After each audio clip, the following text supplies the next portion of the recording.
So in this video, we're going to be talking about the process of gluconeogenesis. So this is going to be the glycolysis pathway, and in glycolysis, we convert glucose into pyruvate. And in the process, we're going to be making ATP that the cell could use as energy. Now, gluconeogenesis is the opposite of that. We take a molecule of pyruvate and we convert it all the way back into glucose.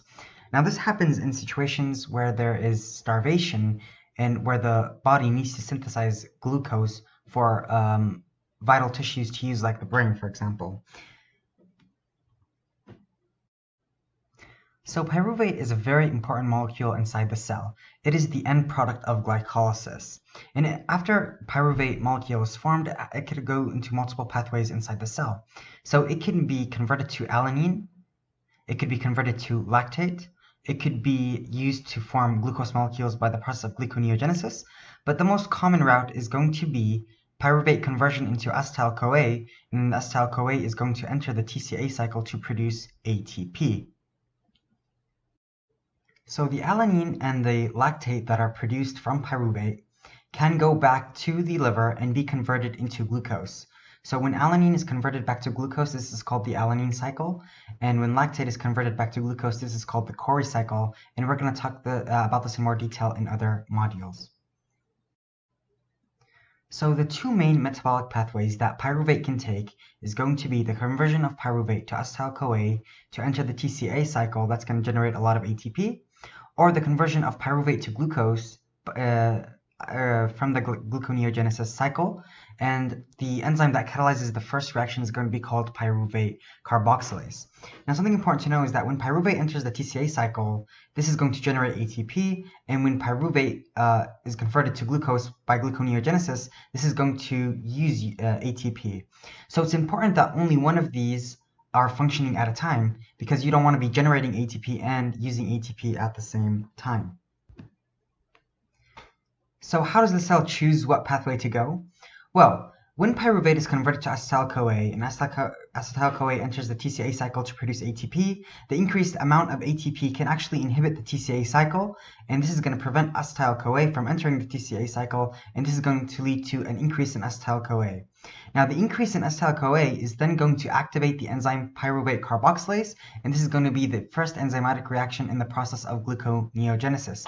So this is how the cell regulates either it going into the TCA cycle or it going into gluconeogenesis. So it all depends on the amount of acetyl-CoA that is found inside the cell. So the last important thing to know is that pyruvate carboxylase will only be active when there is an increase in acetyl-CoA.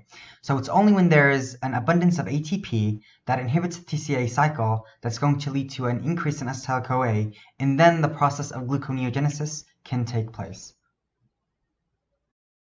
So now we're going to discuss the steps of gluconeogenesis. So if we look at the overview of the glycolysis pathway, we can see that most of the reactions here are reversible, but there are 3 reactions that are irreversible. So we're going to need a new enzymatic pathway in order to overcome these irreversible reactions. So the first thing that we're going to overcome is the conversion of pyruvate to phosphoenol pyruvate.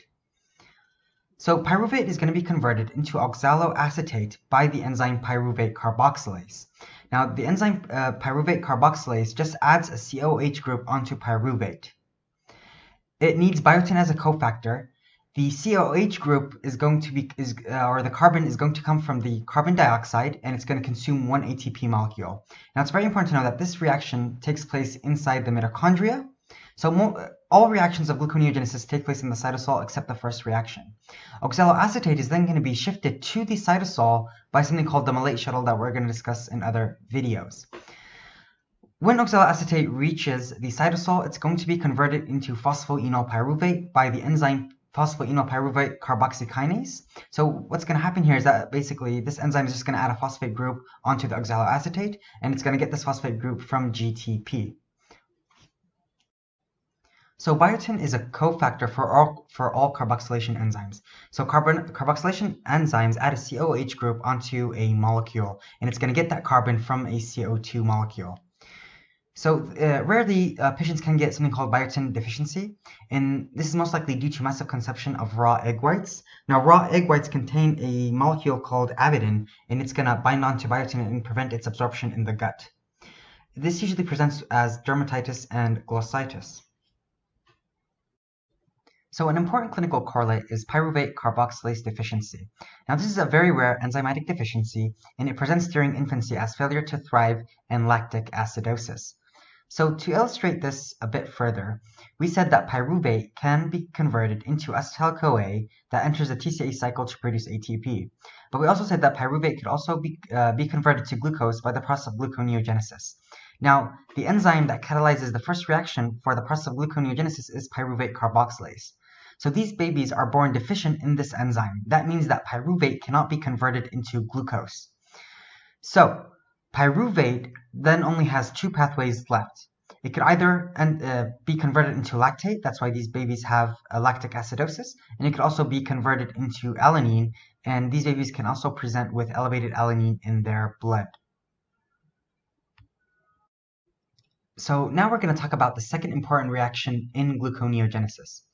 So if we go back to our overview slide, we said that in gluconeogenesis, we're going to convert pyruvate all the way up to glucose.